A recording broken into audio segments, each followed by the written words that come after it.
Imagine being summoned to another world as a hero and mocked when given a skill no one has ever heard of. So you choose to live out your days in peace, but your online grocery skill is more capable than it seems, naturally drawing unwanted attention from the strongest beings that roam and govern this new world.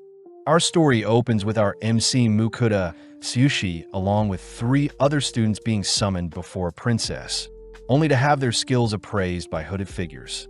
Kaido Saito is appraised to be a holy sword wielder, whilst Kanon Uno and Ryo Yoshida possess sacred magic along with multiple elemental affinities.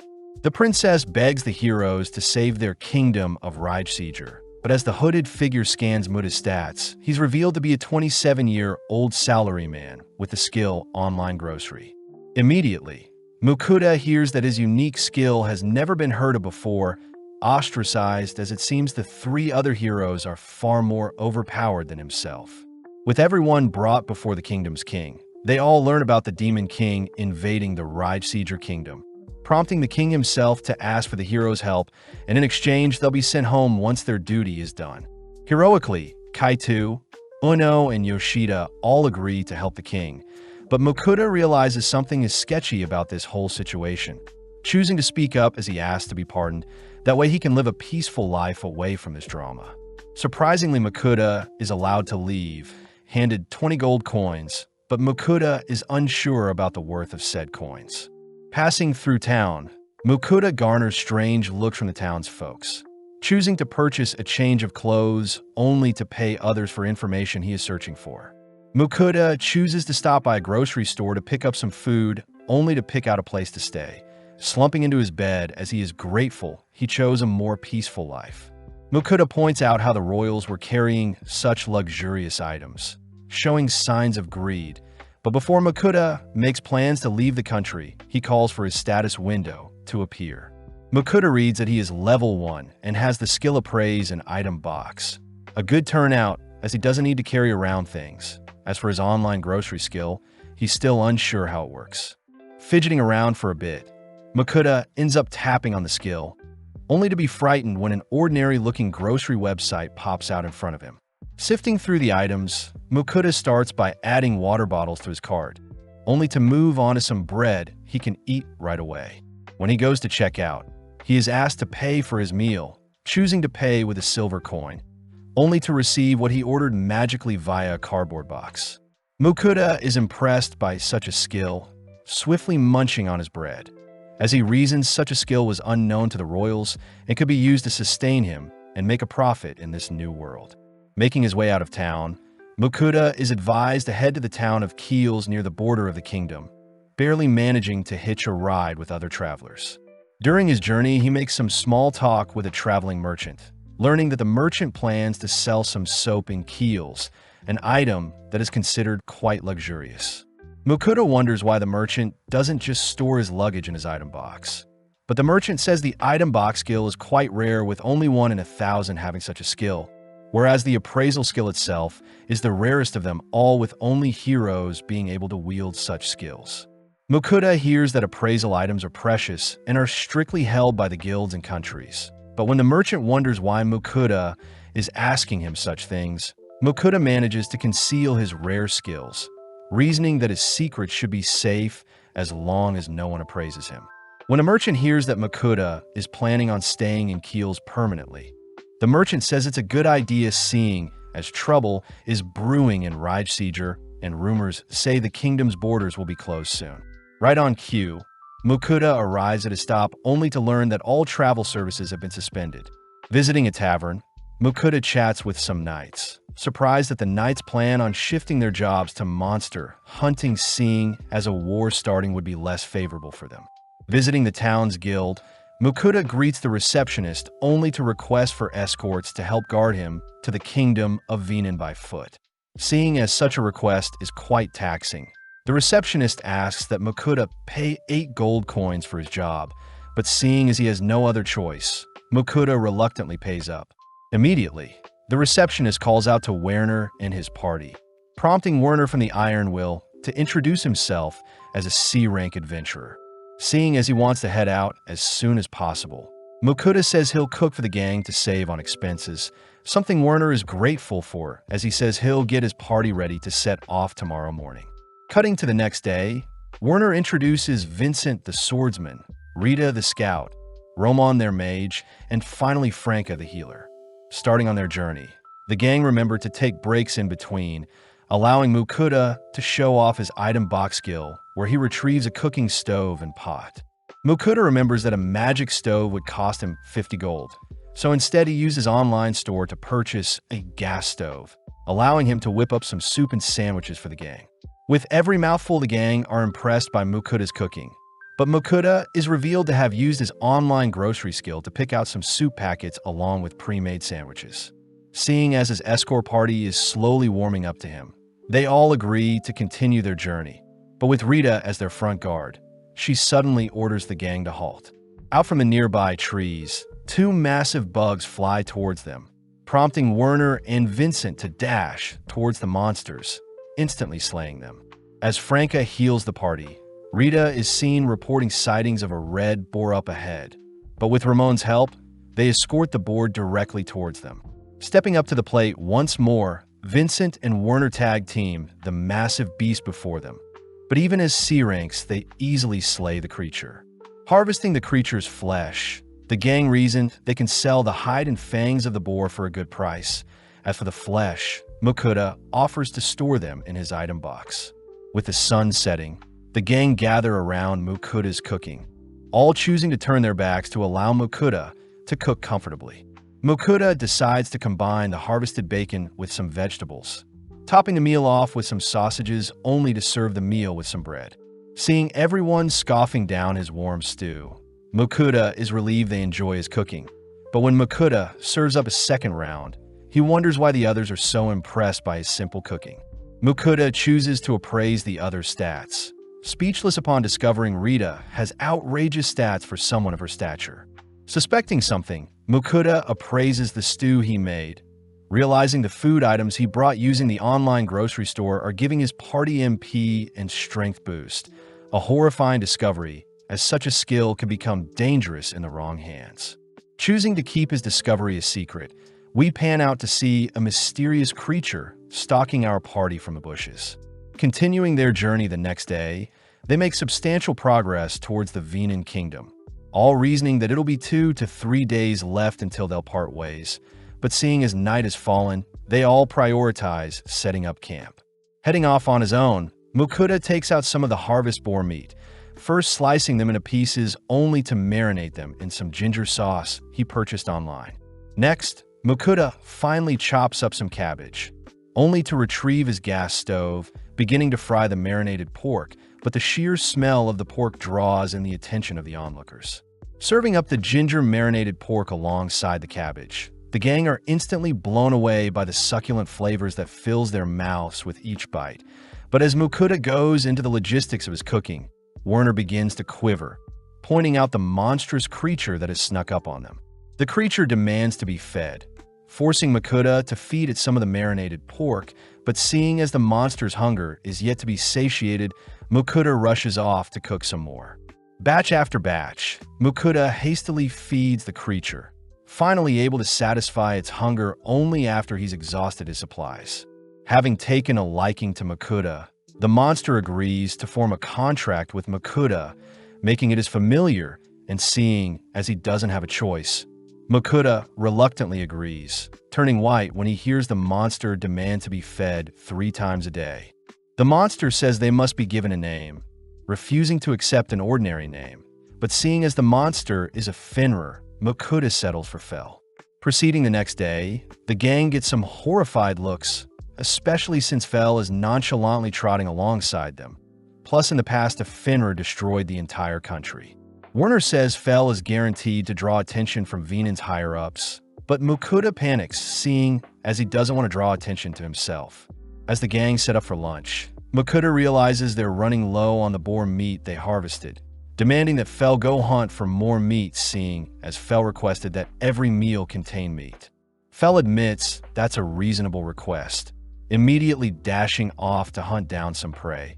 But in the meantime, Mukuda is praised for managing to command around the powerful Fenrir.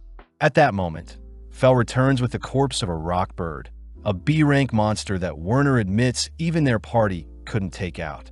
With the gang helping to extract the bird's flesh, Mukuda retrieves some teriyaki sauce, choosing to fry up the bird meat alongside the sauce only to serve it alongside some onion soup.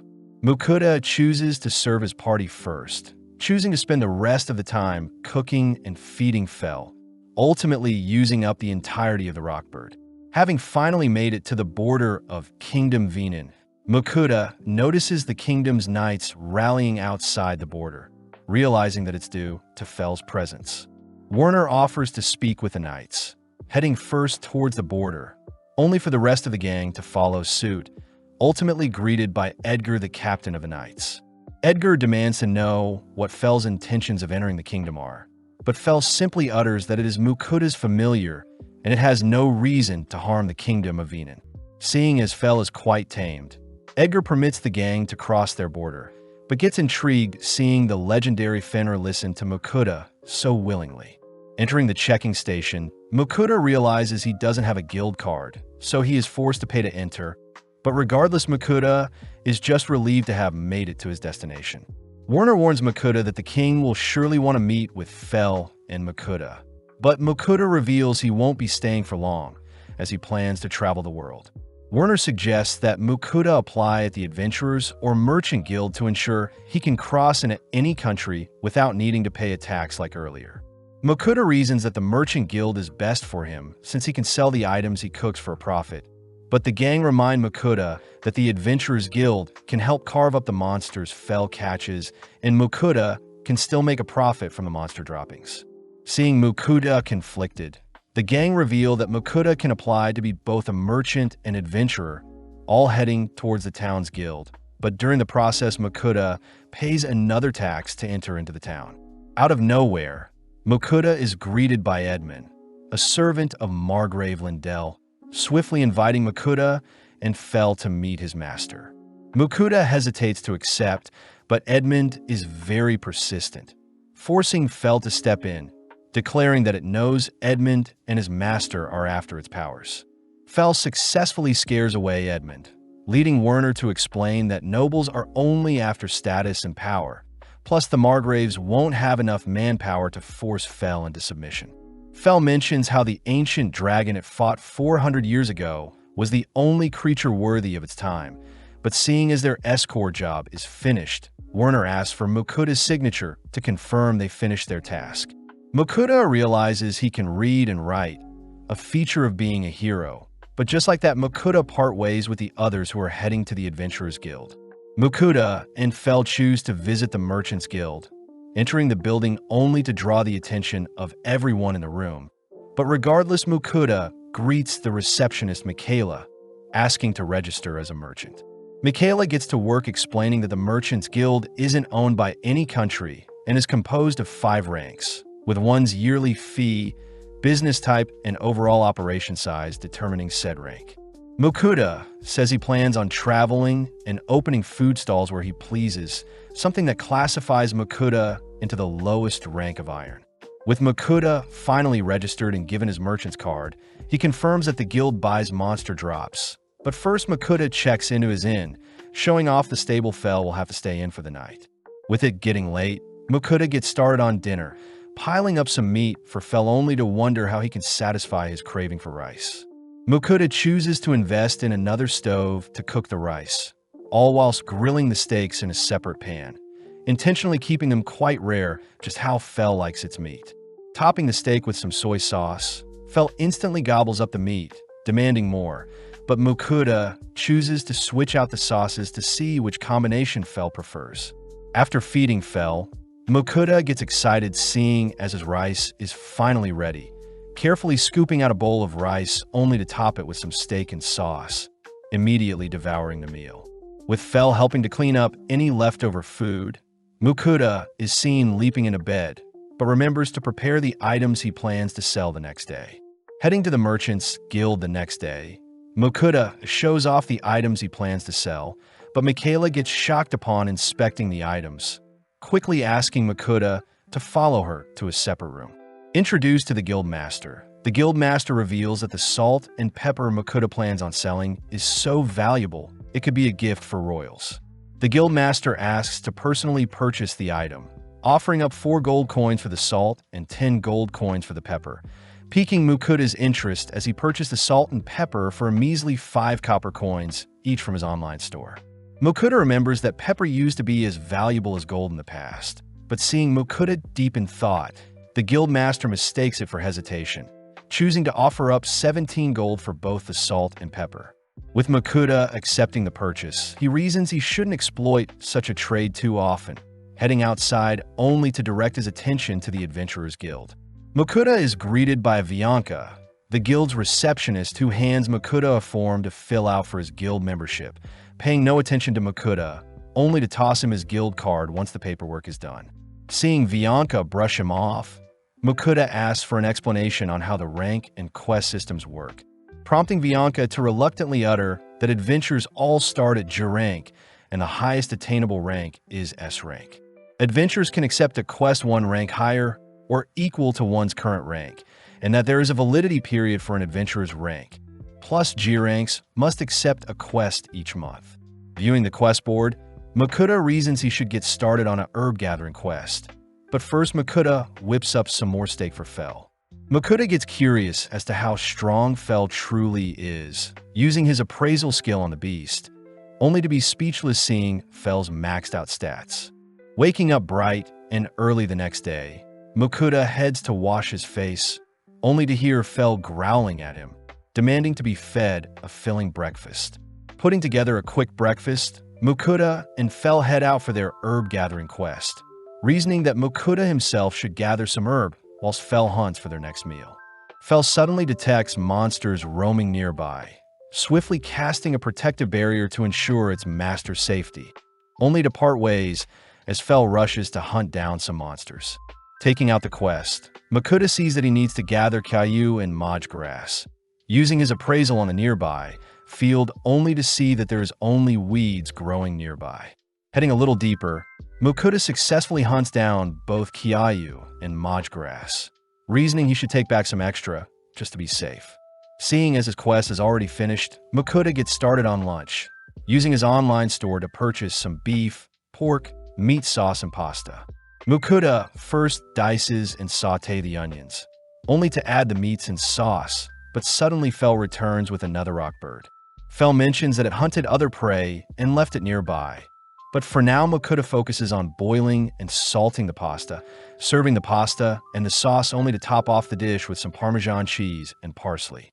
Inspecting the dish, Fel is skeptical at the vine-looking dish, but with a single slurp, Fel begins to devour the spaghetti dish before him. Mukuda is glad he can still enjoy the foods he loved in his original world, suddenly bursting out laughing when he sees Fel is all dirty from shoving its face in the meat dish. Finally heading to inspect Fel's other prey, Mukuda scans the monster corpses, realizing that Fel has brought back a giant deer, black serpent, and murderous grizzly only to store them away in his item box. Mukuda does notice that Fel has brought back some orcs, skeptical if they're edible, but Fel reassures Mukuda that humans eat orcs all the time. Seeing as everything is done, Fel offers to give Mukuda a ride back into town, instantly dashing through the forest and towards town, but Fel's sheer speed almost knocks out Mukuda. Back inside the guild, Bianca is impressed that a G rank managed to gather so many herbs, handing Mukuda the pay for the quest along with the excess herbs he picked. Before Bianca leaves, Mukuda mentions how he would like to sell some monsters his familiar had hunted down, but Bianca is clearly too distracted adoring how fluffy Fel looks. Bianca points Mukuda to the guild's butcher, but upon learning that Mukuda has quite a heap of monster corpses he needs to sell, the butcher asks Mukuda to follow him out back. The butcher is glad to have finally met Mukuda, mentioning how there were rumors of him around town, but when Mukuda shows off the A rank and B rank monsters Fel slaughtered, the butcher becomes speechless. Mukuda says he needs to harvest the meat from all of the corpses, something the butcher says he'll have ready by tomorrow. But seeing as Fel is getting hungry, the butcher agrees to harvest an orc first. With a slab of pork in front of him, Mukuda says he'll use the parsley and Parmesan cheese from earlier, first slicing up the pork only to pound it thinner, covering it with an egg flour mixture and finally frying in the pan. Mukuda chooses to add parsley and cheese to the dish, serving up 2 styles of pork piccata along with any leftover sauces. As our duo devour the meal, we see Mukuda returning to the butcher the next day, amazed the man was able to separate everything in a single day. The butcher also hands Mukuda his pay for the monster droppings, frightening Mukuda when he learns his payment is 202 gold coins. The butcher says the orc testicles, boar skin, and monster fangs are ultimately what yielded such a high payout. Plus, A rank and stronger monsters drop magic stones. Mukuda is grateful to the butcher for teaching him such things, hearing that the butcher used to be an adventurer and that Mukuda could probably get away with calling Fel a great wolf instead of a Fenrir to attract less attention. With nothing left to do in town, Mukuda and Fel continue their exploration of this new world, choosing to travel all day only to stop and set up camp once the sun begins to set. Seeing as Fel had earned him a lot today, Mukuda asks what Fel wants for dinner. But as Mukuda scrolls through his online store for takeout food options, Fel can't help but drool profusely. Settling on an assortment of meats, Fel takes his time gobbling each individual lump of meat, but off to the side Mukuda starts to cook up some Japanese black wagyu. Serving up a single wagyu steak to Fel. Fel is quite disappointed at his portion size, but upon tasting the steak, Fel can't help but admire the sheer tenderness the way the wagyu feels in its mouth. Mukuda hears that since monsters roam the world, there is no need to raise or domesticate animals. But as the duo wrap up their well-earned meal for the night, Fel is seen all fired up, noting how Mukuda's meal is giving it extra strength that could even rival the ancient dragon and its sworn rival. Curious, Mukuda appraises Fel's stats, shocked to see his food has buffed all of Fel's stats by 50%. Too restless, Fel swiftly casts another barrier to protect Mukuda whilst it's gone, speeding off into the night only to leave Mukuda to set up his sleeping bed for the night. Happily tucking himself in as Fel's barrier is putting him at ease. With Mukuda fast asleep, we see Fel encountering a rock bird only to take it down with a single swipe. Up next, a giant deer catches Fel's attention, but a single lightning spell dispatches the deer. Noticing a swarm of orcs nearby, Fel leaps into the epicenter of the gathering, immediately wiping out the horde with a torrential wind spell, only to notice an orc general appear. Sadly, the orc general's movements are far too slow, allowing Fel to slay it with a single swipe, but suddenly a chimera appears. Having just gotten started, Fel's roar sounds throughout the night, and by daytime Mukuda is in disbelief seeing all the monsters Fel had slain whilst he was sleeping. Hearing that Fel was able to take down a chimera with a single attack, Mukuda declares that the black wagyu will be removed from their meals moving forwards, especially since it gave Fel too great of a buff. In the coming days, we see Mukuda cook up a cockatrice with some soy sauce and lemon glaze, sitting down to enjoy a sandwich only to ask how Fel hunts. Fel says he uses mainly his teeth and claws, and only uses magic to eliminate weaker creatures, mostly wind magic, seeing as Fel had been blessed by the goddess Ninrir. Mukuda wonders if he can use magic too, opening up his system terminal only to confirm that he has a magic stat, but wonders how he can cast his first spell. Fel says you only need to think of casting a spell to use magic, but Mukuda says a genius like Fel won't be able to teach him, choosing instead to picture a fireball, but when Mukuda tries casting a spell, nothing happens. Seeing Mukuda embarrassed, Fel says Mukuda must allow magic to flow through his body first, asking Mukuda to touch its fur to feel the sensation of magic flowing through him, only to ask Mukuda to replicate the feeling himself. Setting up a can, Mukuda conjures a mini fireball, but his cast strength is far too pathetic to strike the target. Fel suggests that they engage in actual monster combat to help Mukuda grow, but upon seeing Mukuda wimping out, Fel drags Mukuda deeper into the forest. Discovering some goblins, Fel asks Mukuda to attack them, but Mukuda fears that the goblin swarm will be too much for him. Annoyed, Fel howls, drawing the goblins' attention towards Mukuda, who hurriedly flees. Running alongside Mukuda, Fel instructs Mukuda to continuously cast spells to survive only to leave for now, as Fell wants to hunt monsters as well. Seeing no other way out, Mokuda manages to fire off 2 fireballs, but accidentally trips over a rock when he gets too distracted. With the horde now pouncing on Mokuda, Mokuda is suddenly protected by the barrier Fell had casted earlier, and seeing as he still needs to fight off the goblins, Mokuda lets rip several more fireballs. With only a few remaining, Mokuda musters his remaining strength to cast a final greater fireball, but having no strength left, Mokuda collapses to the ground. As the remaining goblins approach Mokuda, Fell arrives intercepting the goblins, but as Mokuda finally falls unconscious, he awakens later that night angry at Fell for putting him through that experience. Fell says Mokuda should be thankful since Mokuda can now use magic. Plus, Fell says he can detect Mokuda's level has risen, something Mokuda confirms as he is now level 3 with the fire magic unlocked. As a gift, Fell shows off a Goblin King he has hunted, and even though goblin flesh is not edible, Fell says Mokuda can still cash in the magic stone the goblin has. Fell says he wants to be rewarded with a meal, hinting at the fact that a Wagyu steak may suffice, but Mokuda says he won't be serving Wagyu anytime soon, especially since Fell was too energetic afterwards. When Mokuda prepares to start cooking, he suddenly collapses onto his knees once more, declaring that they'll have to buy stuff online for their dinner, seeing as he's too tired. Served up a massive plate of dessert buns. Fell watches as Mokuda nibbles on a melon bun, following his lead as he too devours his platter of desserts. As Mokuda serves up seconds, he warns Fell not to eat too many sweets or he'll become sick, but Fell says his blessing from the goddess Ninrir makes him immune to any poisons of debuffs. Mokuda can't help but get jealous, screaming out into the night sky to be blessed as well, all whilst a mysterious being listens to Mokuda's pleas. Reaching their next town, Mokuda is cornered by some knights who are threatened by Fell, but luckily Mokuda's guild card calms down the knights, seeing as Fell is registered as Mokuda's familiar. Fell gets annoyed when others call him a great wolf, using telepathy to communicate with Mokuda, seeing as they are master and slave technically. One of the knights reminds Mokuda that he is responsible for any damages Fell may inflict, but as the duo head through town, they reason they should find a map to see where they're heading next.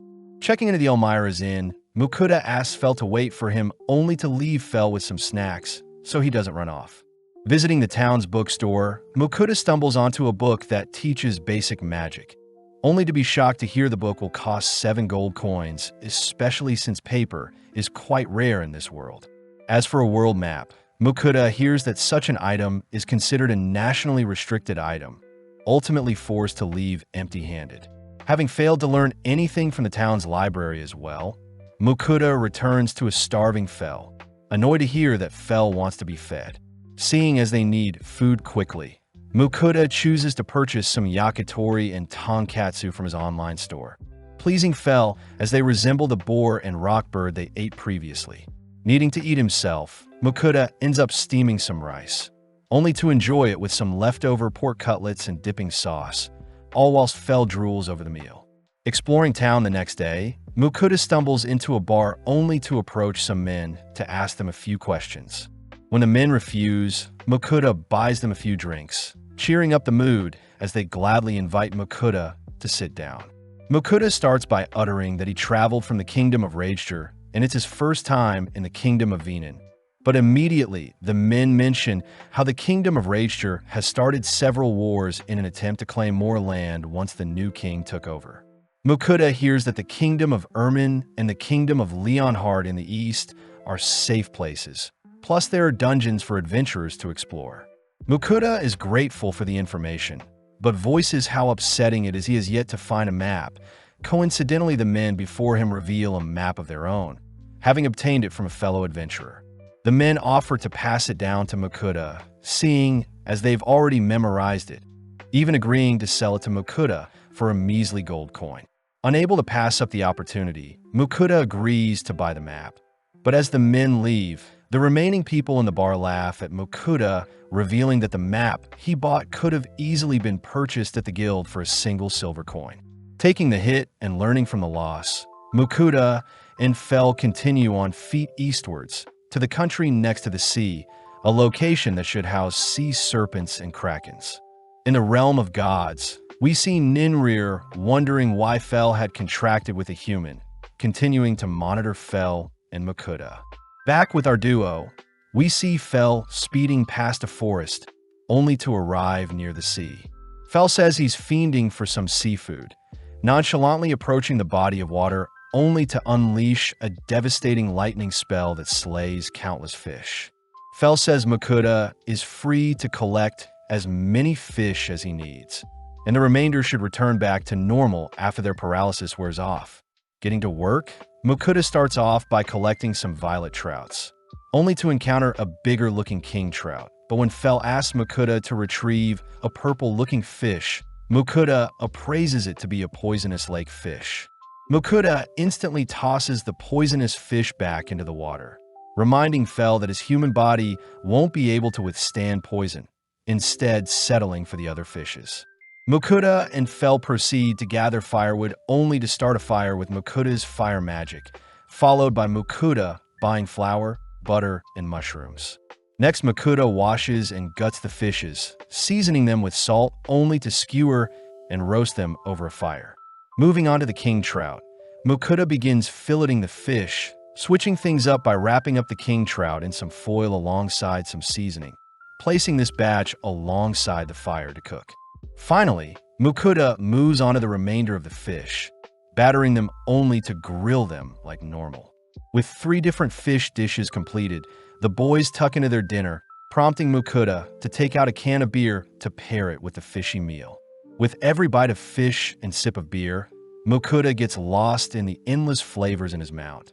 But suddenly Fel cries for more fish, forcing Makuta back onto his feet as he continues to fry up some more fish. Having stuffed themselves, Makuta mentions how their dinner reminded him of camping, but as he heads to clean up, he suddenly bumps into a slime. Fel reasons that they shouldn't worry about an insignificant creature like a slime ruining their night. And when Makuta pokes at the slime, he can't help but adore it. Checking its stats, Makuta confirms that the slime was born 3 days ago and has very low stats. But when Makuta sees that the slime is hungry, he feels bad since there is no food left. Surprisingly, the slime hops over to the rubbish that is piled up, slowly dissolving the rubbish Makuta was supposed to clean up, but Makuta steps in when it begins to dissolve his cooking utensils. In mere moments, the slime had helped Makuta clean up any trash left over, earning some praise from Makuta as he gives the slime a tight hug. Fel reveals that the affection Makuta just showed the slime created a contract with it, and now the slime is Makuta's familiar, something Makuta confirms when he checks his status window. With a new companion added, Makuta gives the slime the name of Sway, cutting to a few days later where Makuta is training his earth magic, having discovered recently he had an affinity for it. Seeing Makuta's slow progression, Fel offers to find more monsters to challenge Makuta's growth, but Makuta blatantly refuses, instead sitting down for a break alongside Sway. Makuta notes how big Sway has grown, having progressed from level 1 to 8 in 3 days. Strange since Sway has only been eating the trash that's been piling up. Seeing as everyone is getting hungry, Makuta quickly whips together some miso stir-fried orc meat atop some rice and lettuce, something Fel instantly gobbles up. Makuta had made extra, so Sway could eat with them, all 3 sitting down to appreciate the salty and tender dish. As Fel and Sway dust off their plates, they both ask for seconds, only to cut to later that night where our trio are stuffed.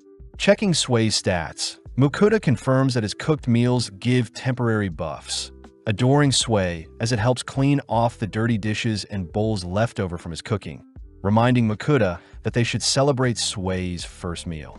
Makuta chooses to prepare some red bean buns and hot tea for everyone, a food that makes Fel crave desserts more and is an item that makes Sway hop around gleefully. The next day, Fel is seen staring off into the distance only to wake Makuta up as they need to discuss something serious. Fel reveals that Ninrir had sent him a divine message last night, uttering that Ninrir is willing to bless Makuta if he offers up a payment of sweets every week. Although Makuta is confused, Fel continues by stating that the blessing Makuta will receive is a minor blessing that can still grant immunity to most illnesses, but instant death and powerful curses are still a threat. Luckily, such a blessing will boost Makuda's magic capabilities, but Fell emphasizes that Makuda needs to offer up sweets once every week, annoying Makuda as it's obvious that Ninrir clearly just likes sweets. As Makuda accepts such a deal, he wonders how he can send his offering to Ninrir, hearing that any item can be made into an altar as long as Makuda means what he is praying for. The final thing Fell mentions is that the first offering must contain certain dessert breads, but seeing as there is no reason to refuse, Makuda prepares the breads alongside some coffee. With his hands clasped, Makuda offers up the food items to Ninrir. Watching the food items vanish, and in exchange Makuda receives a minor blessing from the goddess. Following Ninri, she is seen quivering, having finally received the dessert breads she had been watching our trio eat. With a single bite, Ninrir is overjoyed by the delectable treat, even flushing down the scrumptious treats with the coffee Makuda sent only to continue to stuff her face with the other sweets. Getting back to training, Makuda tries out one of his rock spells, amazed to see that Ninrir's blessing has improved his strength and control over his magic. Additionally, Sway has reached level 13, motivating Makuda to work harder and get stronger. But after a few hours of training, Makuda decides to refuel with some sweets. Combining some chocolate with some coffee, Makuda shares his meal with Sway, both awaiting Fell's return. After some more waiting, Fell finally returns, instantly sniffing out the chocolate Makuda had snacked on whilst he was gone, forcing Makuda to purchase some more chocolate to quench Fell's cravings.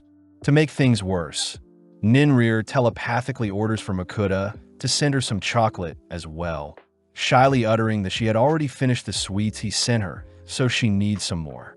Reluctantly, Makuda agrees, only for Fell to rush Makuda onto his back, horrified to hear that Makuda's training isn't going well, only to whisper under his breath that they'll need to visit a certain location after all. Arriving before a cave, Fell utters that it is actually a dungeon before them and Makuda will need battle experience to train his New Earth magic. Seeing Makuda try to sneak away, Fell swiftly tosses Makuda back towards the dungeon, reassuring Makuda that the dungeon is only filled with weaklings, but Makuda says they're weak only to Fell. Fell reminds Makuda that one day he won't be able to fully protect Makuda, finally giving Makuda the courage to tackle the dungeon. But first Makuda declares he'll need to eat first. Ordering tons of takeout, Makuda finally tells Fell about the stats boost his food grants, and since Makuda can't tell what foods boost which stats, he simply begins to gorge on spread in front of him. Only tasting each food item, Makuda hands the leftovers to Sway, who helps clean up any mess, whilst also leveling up from consuming non-food items. As Makuda finishes up tasting the desserts, he comments on how full he is, and upon checking his stats, he confirms that everything is boosted by 20%. With Fell and Sway eating the leftovers, Makuda sees that their stats went up as well, and with Fell casting his barrier on Makuda, they finally enter the dungeon with Makuda wielding a sword. As Makuda slowly treks into the cave, he suddenly encounters a slime, wondering if he should slay it since Sway is present, but in an instant Sway spits out some acid, instantly slaying the opposing slime. Fell is impressed that Sway had learnt such a skill, all watching as Makuda follows up with a stone bullet to attack an incoming slime, only for Sway to finish off a second approaching slime. Makuda is freaked out hearing that the dungeon will absorb anything that dies in it, including the slime corpses before them. But as they venture deeper, Fell warns Makuda that horned rabbits are on the next floor. With the rabbits rushing Makuda, he aimlessly swings his sword around, only to move on the next floor where Makuda faces some goblins with his fire magic. Makuda does wonder why monsters are still attacking with Fell present, hearing that monsters in the dungeon attack anything that enters, suddenly running into kobolds on the next floor. At first, Makuda attempts to flee, but seeing no other escape, Makuda manages to unleash 2 earth projectiles that flatten the kobolds, amazing Makuda himself. Fell reminds Makuda to grow stronger whilst in the dungeon, all heading into the deepest floor of the dungeon. But horrifically, Makuda encounters hundreds of kobold guarding the last floor. When Mukuda tries running away again, Fel stops him, allowing Sway to help this time with clearing the floor. Plus, Fel himself can always step in if things get hectic. Seeing Sway pumped up, Fel shoves the pair towards the enemy, alerting the kobolds to Mukuda's presence as they all simultaneously lunge at Mukuda. Luckily, Fel's barrier repels the attacking monsters, giving Sway the opening to slay several kobolds with its acid spit. Mukuda rushes to join in, casting several stone bullets in tandem with Sway's acid spit to clear out the majority of the attackers. After a while, only 2 kobolds remain, both seemingly fleeing the scene, but out of nowhere their corpses are flung out of hiding, revealing the boss of the dungeon, the Kobold King. Fel says the king has appeared since his subordinates have been slain, but out of nowhere the king locks onto Mukuda, forcing him to flee. With Mukuda attempting to take down the creature with his stone bullets, he realizes that the projectiles simply deflect off the king's tough exterior, panicking as he can only flee from the king's axe swings. To make things worse, Fel mentions how his barrier won't completely protect Mukuda, forcing Mukuda to steal his resolve as he conjures a far greater stone bullet than the rest, managing to strike the king directly in the head. With the Kobold King's head recoiling, it suddenly recovers, opting to use its claws to attack Mukuda, but before Mukuda can retaliate, he suddenly feels dizzy, having exhausted his mana. Left wide open, Mukuda is once again saved by Fel's barrier, realizing that Fel was lying to force Mukuda to grow. With the Kobold King fixated on breaching Fel's barrier, Sway fires off a beam of acid, instantly disintegrating the creature. But before Mukuda faints from fatigue, he notices Sway glowing. Back outside, Mukuda awakens from his slumber, reassuring Sway that he's fine, but strangely enough, Sway can now communicate with him. Mukuda pulls Sway in for a hug, checking her stats only to see that she's evolved from a baby slime to a slime, explaining why Sway was glowing earlier. To top things off, Sway is already level 7 after her levels reset. As for Mukuda, he is officially level 7 with Earth Magic as a new skill, but sadly he is still weaker than Sway. Mukuda hears that Fel left a while ago, but in the meantime Mukuda wonders if Sway is a rare breed for her kind, but right on cue Fel returns. Mukuda realizes Fel went out to hunt and eat since he got hungry. Still annoyed, Fel lied to him about his barrier breaking, but Mukuda is grateful since Fel pushed him out of his comfort zone. Seeing as everyone is hungry, Mukuda browses the online store to pick up some eggs, fish stock, soy sauce, and rice, only to begin cutting up some onions and rockbird. Next, Mukuda simmers the ingredients in a broth base, only to top everything off with some eggs, adding the mixture to some rice to reveal a rice bowl. As our trio devour the well-earned meal, they choose to rest up afterwards, but Mukuda suddenly bursts out laughing hearing Sway call Fel her uncle. Since Sway is only 14 days old and Fel is 1,000 years old, it makes sense, but feeling embarrassed, Fel roars, demanding to be addressed simply as Fel. Scared, Sway begins to shiver and cry, leaping into Mukuda's arms as he teases Fel for being mean. Giving in, Fel permits only Sway to address him as uncle, exciting Sway as it seems they've all grown closer. Entering into a domain filled with orthros and griffins, Fel declares they'll be charging right through instead of going around to save on time. But Mukuda says those monsters are considered boss-level threats. Fel reminds Mukuda that he can't be defeated, first running through the orthros territory, but within mere seconds our gang are swarmed by a pack of orthros. Although most of the orthros can recognize that Fel is stronger than them, a lone younger orthros chooses to challenge Fel, prompting Mukuda and Sway to run for cover. As the young orthros rushes Fel simply waves his paw, shooting a burst of wind magic that shreds the attacker. Fel gives the other orthros a chance to flee, all whilst Fel explains that technique he just used, but Mukuda is too busy admiring how cute Sway is for wanting to learn Fel's technique. At night, the gang set up camp, but when Mukuda heads to retrieve some water, he flinches at everything, fearing something may attack him. Fel says their earlier confrontation should have warned any attackers to stay away, and seeing as everyone is getting hungry, Mukuda heads to prepare the stoves. Mukuda asks Fel how much longer it'll take to arrive at their destination, shocked that they're only halfway and it'll probably take another 3 weeks to reach their end goal. Mukuda fears they'll run out of meat soon, choosing to retrieve some black serpent meat alongside a variety of other ingredients. Mukuda starts by trimming the flesh off the bone, only to dice up the serpent meat as if it were chicken. Mukuda then starts tossing the serpent meat with some seasoning and chili sauces, ultimately serving up some chili black serpent, relieved to see the serpent taste fine. With both Sway and Fel impatient, Mukuda rushes to feed his starving familiars, suddenly realizing that there are only scraps left over, as Mukuda settle for a sandwich filled with the leftover chili serpent.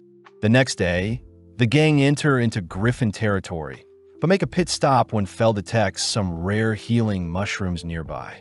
When eaten, the mushrooms can heal wounds or broken bones, and seeing as there is quite a lot of mushrooms present, Mukuda starts collecting them while Sway devours some.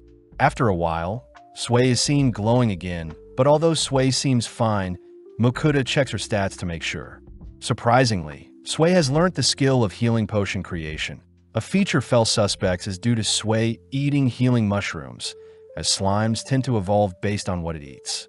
Mukuda praises Sway for learning such a useful skill, asking Sway to try it out only to watch Sway oozing out a strange liquid.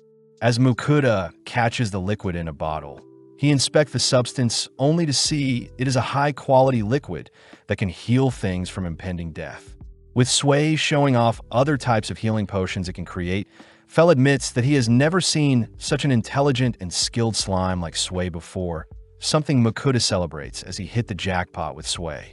In the next 3 days, the gang finally encounter their first griffin, but as the creature flies towards the gang, it suddenly greets Fel with its head hung low. The griffin begs Fel to duel it, as it wants to become head of its pack, and seeing as the griffin is willing to give its life to prove itself, Fel accepts the duel. Off to the side, Mukuda asks that Fel not slay the griffin, but as the duel starts, the griffin leads with several slashes that Fel evades. Fel chooses to kick the griffin away, but the griffin simply sends out several feather projectiles, forcing Fel to dodge, all whilst creating a smoke screen in favor of the griffin.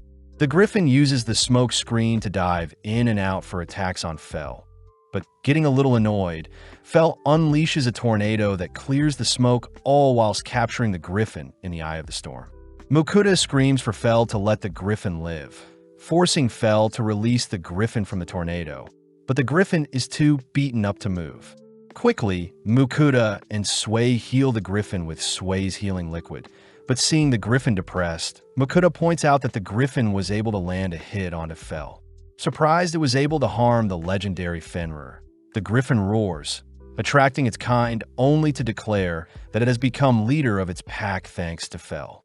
Before the griffin leads with its pack, it hands Mukuda one of its feathers, promising to not intervene with the gang moving forward. That night, Mukuda thanks Fel for clearing things up with the griffin, reasoning that he should use the rest of their meat to reward Fel. Mukuda opts to batter and season the remainder of their orc meat, deep frying it only to serve it beside some cabbage and sauce, a meal both Fel and Sway gladly devour. With Mukuda whipping up second for the gang, he is reminded by Fel to send offerings to Ninrir, cutting to a few days later where the gang have finally emerged from the forest. Mukuda celebrates a month and a half worth of traveling, checking the map to see that they're close to the kingdom of Leonhardt, and seeing as they're basically out of meat, the gang sprint to search for any man-made roads.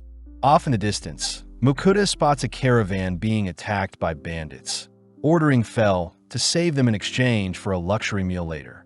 Enticed by the offer, Fel rushes towards the caravan, all whilst we see Lars desperately fending off the bandits, all whilst Lambert is ordered to remain hiding in the caravan.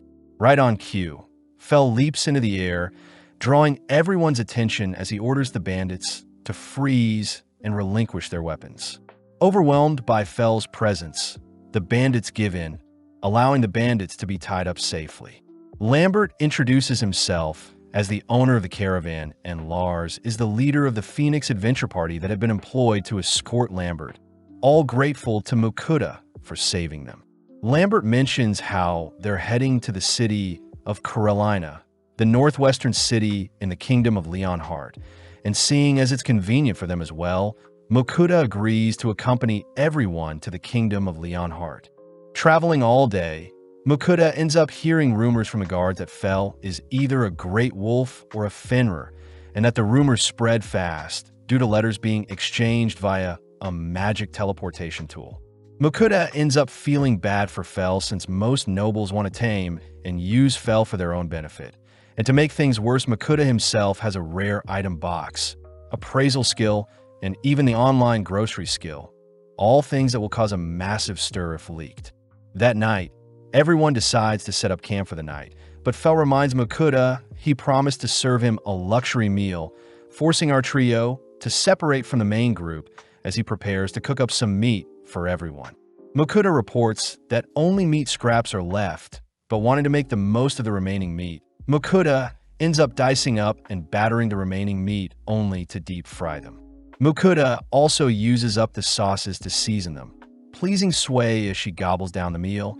As for Fell, he can't help but devour the meat before him. As Mokuda continues to serve batch after batch, the scent from his cooking ultimately reaches the other men, drawing them towards his mini hideout as he's forced to serve them food as well. Now with the men joining in, Mokuda works overtime to please everyone, unable to save any for himself. Grateful for the meal, Lars and his men promise to protect Mokuda whilst they rest, only to glare at the bandits, ordering them to behave. When the bandits refuse to be quiet, Mokuda speaks up, reminding the bandits that Fell will rip them to shreds if they disrupt their beauty sleep. The next day, Mokuda finally arrives at Carolina, the 5th largest city in Leonhardt, a place where Lambert's family have been leather merchants for generations. Seeing as Lars is heading to the guild to report the bandits they captured, Mokuda promises to visit Lambert's store later, first accompanying Lars to the town's guild. Surprisingly, Mokuda learns that his G-rank license had been revoked since he hasn't accepted a quest for over a month, learning from Annette that most G-ranks try getting to F rank as soon as possible. That way he'll have a 3-month grace period between quests. Seeing as he won't make the same mistake twice, Mokuda asks to re-register his guild license, this time reporting that Sway is a new familiar he wants to register, but this only makes other adventurers mock him for taming a slime. Afterwards, Mokuda asks where he can submit the monsters he's collected, only for Lars to ask if he and his men can watch, curious as to what monsters Fell had slain. Seeing the massive monster pile, Lars and his men are speechless, but Mokuda continues to pile up the corpses, stopping just before he adds the Chimera corpse. Johan the Butcher is impressed to be given the chance to carve up so many corpses, but Mokuda asks if it's fine to have his monsters butcher in places other than the guild, but Johan advises against it since non-licensed butchers are sketchy. In mere moments, Johan perfectly extracts a portion of the red serpent's delicate skin, making Mokuda and Fell crave the taste of the serpent's meat. Lars suddenly realizes something, asking what meats were served to them last night. But upon hearing that Mokuda had served them A-rank and B-rank monsters, Lars and his men immediately apologize for stuffing themselves with such rare monster meat. Mokuda is surprised at first, but reassures the men it was fine, something Lars can't accept as he promises to assist Mokuda if anything arises in the future. Checking into the Griffin in that night, Mokuda reasons that he should reach F rank whilst he's in town, plus he needs the guild's butcher to help extract the meat for their adventures. Before Mokuda heads to sleep, Ninrir's voice reminds Mokuda to complete his weekly offerings, and seeing as there is a pudding and jelly sale in his online store, Mokuda offers up a variety of sweets to the goddess. The next morning, Mokuda checks out the quest board, learning that basic escort jobs are worth 1 point, herb gathering is worth 2 points, and goblin hunting will garner 3 points. Seeing as he needs 100 points to rank up, Mokuda estimates that it may take around 2 to 3 months, but Fell orders Mokuda to take all the goblin slaying quests to speed things up.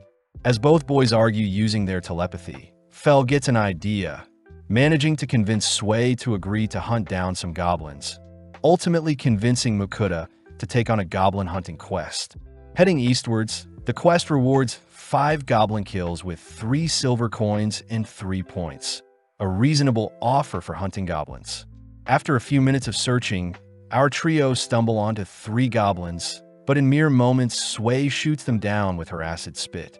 Makuta is thrown off when the quest requires Makuta to slice off a goblin's ear as proof of a successful hunt, traumatizing Makuta as he screams whilst harvesting the ears.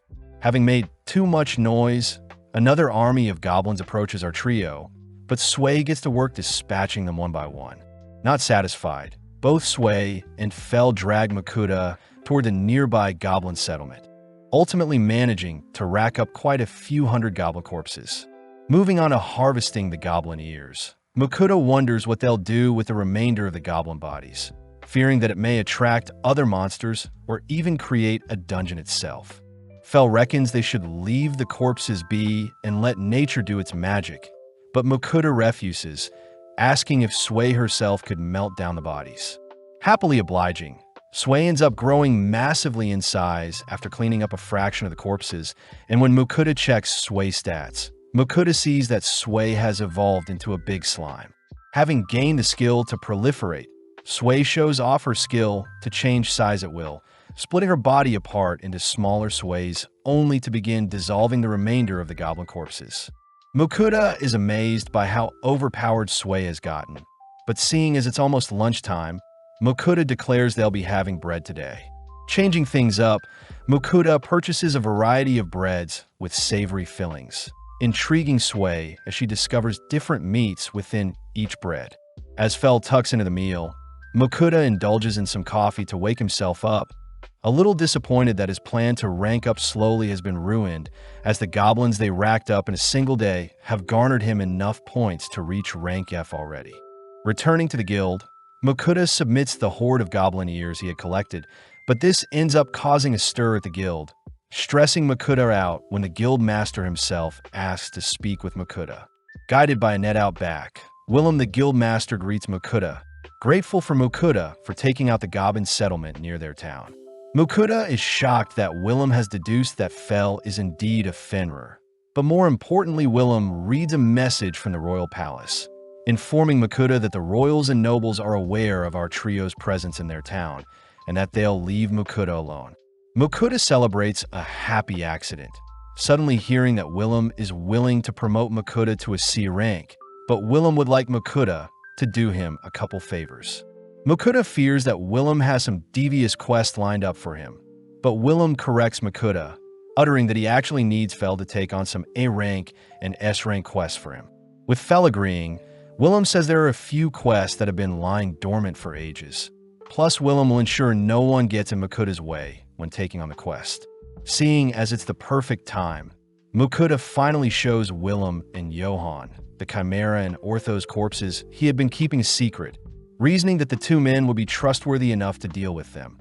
But Willem fears that he won't have enough money to pay for such valuable monster corpses. The men settle for butchering up the Blue Orc, an S-rank monster, and an Orc King, another borderline S-rank creature, both powerful beings that Fel was easily able to slay. Sui gets motivated to hunt down powerful monsters just like Fel, all whilst Willem tells Makuta to come back once Johan finishes butchering up the monsters. Plus, he'll give Makuta his C-rank license tomorrow as well. That night, Makuta reasons they should switch things up from the normal fried food, opting to cook a meal with vegetables. Makuta first boils some rock bird, only to have Sui help him shred the bird, only to finish the first meal by adding some sauce to the bird and vegetables. Next, Makuta gets started on stir-frying a portion of the rock bird with some vegetables, ultimately serving up the dishes to Fel and Sui, all whilst indulging in a beer himself.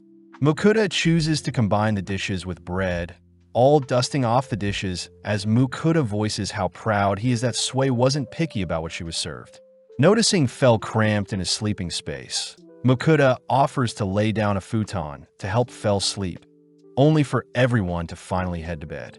The next day, Makuta heads to the guild to collect his guild license, amazed that a C-rank card is silver and that C-rank adventurers only need to complete a quest every 6 months. Finally, Willem shows off the payout Makuta will be receiving for his monster corpses, first starting with 461 gold coins for the initial monster corpses with the red serpent.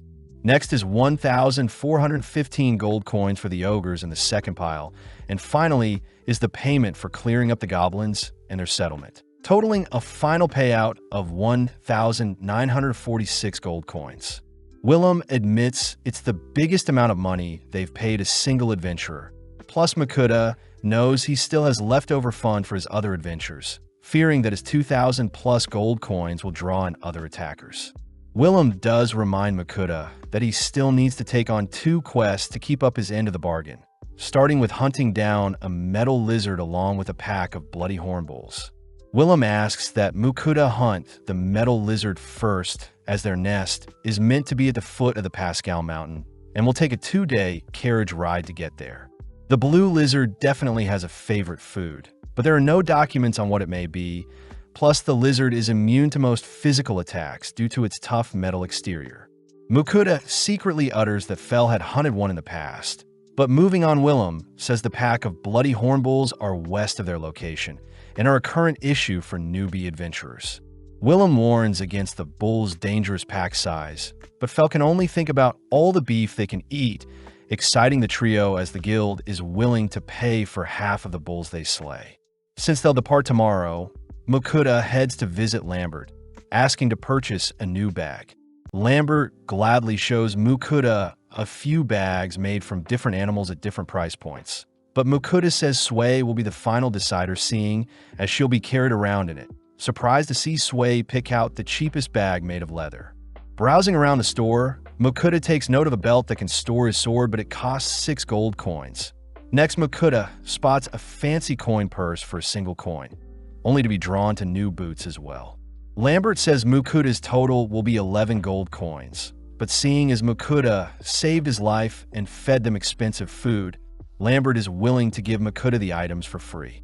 Before Makuta departs, Lambert asks if Makuta has any red serpent skin left, but Makuta apologizes since he sold everything to the guild. As Makuta promises to sell some of his monster droppings to Lambert next time, they part ways, only for Fel to request some snake for dinner. Seeing as they have a big day tomorrow, Makuta agrees to fulfill Fel's wish, first battering up some chunks of serpent meat only to double deep fry them. Instantly, Fel and Sway swoop in and devour the meal. And seeing as they recently restocked on food, Makuta is more than happy to feed them until they're stuffed. Once Fel and Sway are satisfied, Makuta reasons he should fry up some extra and store them for later, ending the night with a beer to accompany his meal, all while Sway and Fel knock out for the night. Heading towards the mountain where the metal lizards reside the next day, Makuta tries guiding Fel, but relying on his keen senses, Fel darts towards a cave, having detected a lizard resting inside. Slowly descending the cave, the gang notices a metal lizard off in the distance, but it seems to be glowing. Makuta appraises the lizard to be a mithril lizard, suspecting it mutated after devouring the nearby mithril ore, and seeing as there are no other lizards nearby, Fel will have to engage it. Fel explains that mithril is quite durable and highly resistant to magic, worrying Makuta, but in an instant Fel's lightning spell fries the lizard, smirking as he reminds Makuta that he is a legendary Fenrir. As Makuta stores away the lizard's corpse, he reasons he should gather some mithril for himself, wondering if he could craft a blade or some armor. Fel gets annoyed, declaring that Makuta won't need any mithril in his arsenal, as his barrier is stronger than mithril and his attacks are far more efficient than any mithril blade. And seeing as Fel is still energetic, they all rush to take on the bull quest.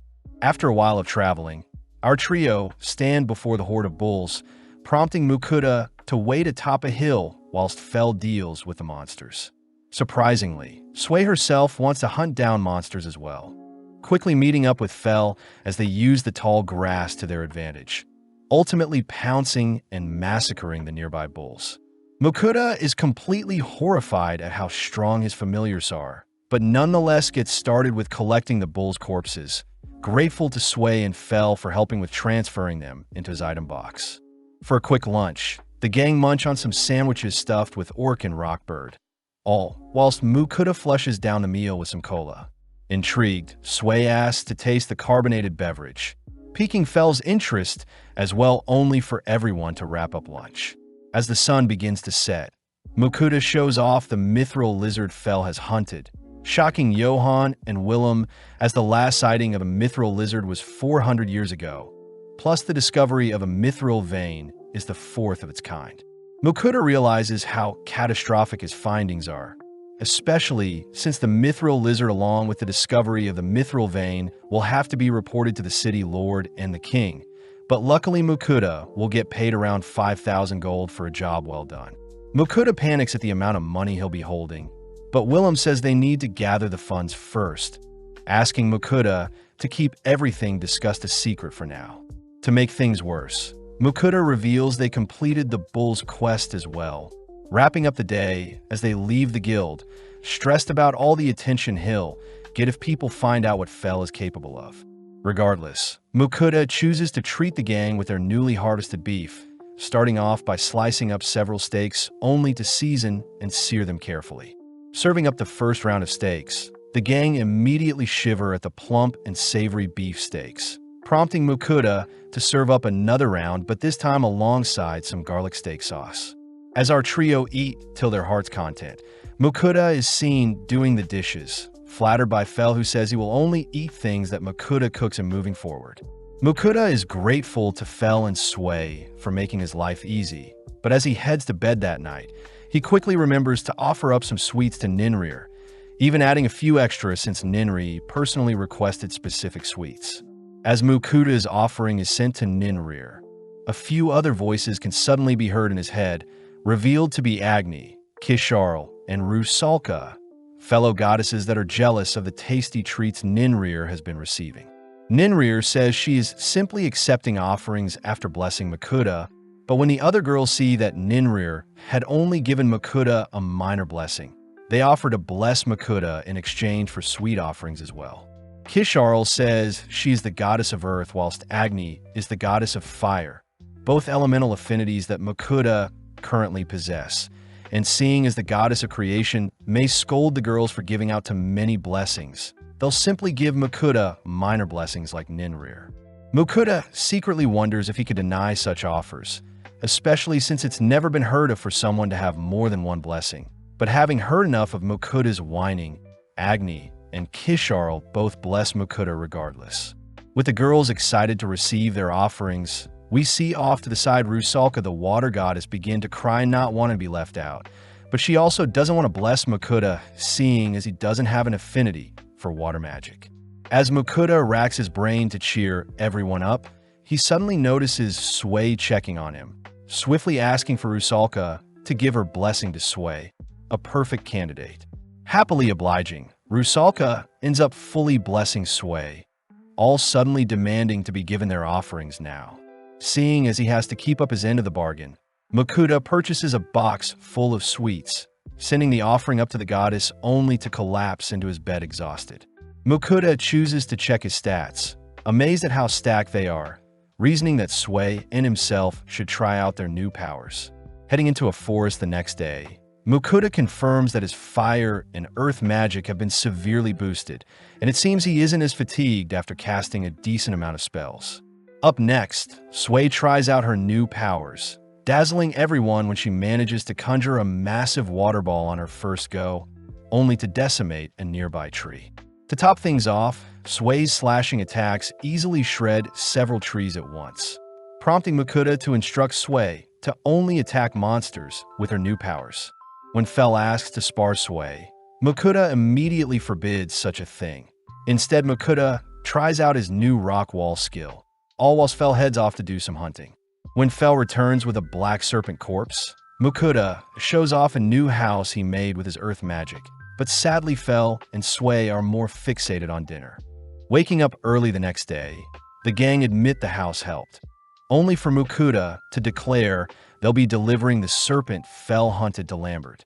Back in town, Mukuta visits Johan, who shows off the remainder of the bull meat, all whilst handing Mukuta the remainder of his pay for the bulls.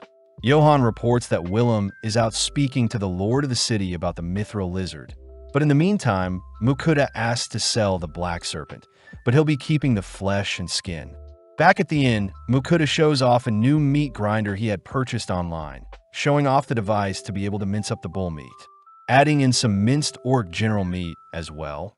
Mukuda gets to work frying some onions only to combine the meats, seasonings, and various other ingredients, ultimately shaping the mixture into patties with Sui's help. Choosing to store some in his item box for later, only to begin frying up the patties, serving them up alongside some hamburger sauce.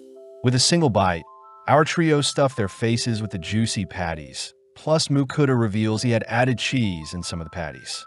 Later that day, Mukuda is annoyed at the soap bar he's been given since it doesn't produce any bubbles, choosing to purchase some from his online stores along with other bathroom amenities. Mukuda reasons it should be a suitable gift as well when they visit Lambert, but to make things less suspicious, Mukuda transfers over the liquids into more bland containers. Off to the side, Sui enjoys soaking in water, making Mukuda crave taking a bath in this new world. That night, Mukuda presents the black serpent skin he obtained to Lambert, something Lambert swipes up for 50 gold.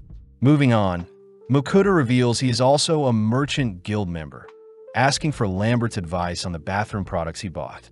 At first glance, Lambert is impressed by the scent the soap is giving off, but as Mukuda mindlessly rambles on about the cleaning products he is presenting to Lambert, he suddenly stops himself wondering if he said too much. Luckily, Lambert reveals that he had been looking for an anniversary gift to give his wife, and since his wife loves to take baths, Mukuda's items will be the perfect gift. Hearing that Lambert has a bathtub, Mukuda asks to see it for himself, amazed to see the finely crafted tub as Lambert reveals it cost a few hundred gold to create altogether. Seeing Mukuda fixated on his bathtub, Lambert says he'll introduce Mukuda to a shop that sells bath, prompting Mukuda to leave behind one of each amenity for Lambert to try out himself before he officially gifts them to his wife. The next day, Mukuda returns to see how Lambert likes the products, but surprisingly Lambert's wife, Marie, is present. Marie reveals that Lambert looks stunning and smelt amazing after bathing last night, and when Marie tried out the product herself, she immediately knew such products would be a hit. Since Mukuda doesn't have a store of his own, Marie and Lambert offered to help sell the bathroom amenities Mukuda gave to them. But Mukuda is quite hesitant. As Mukuda returns to the others, he reports that Lambert will be selling his bottled bathroom amenities moving forwards, and seeing as Willem seems to be back, Mukuda has fell and Sui wait outside whilst he heads into the guild.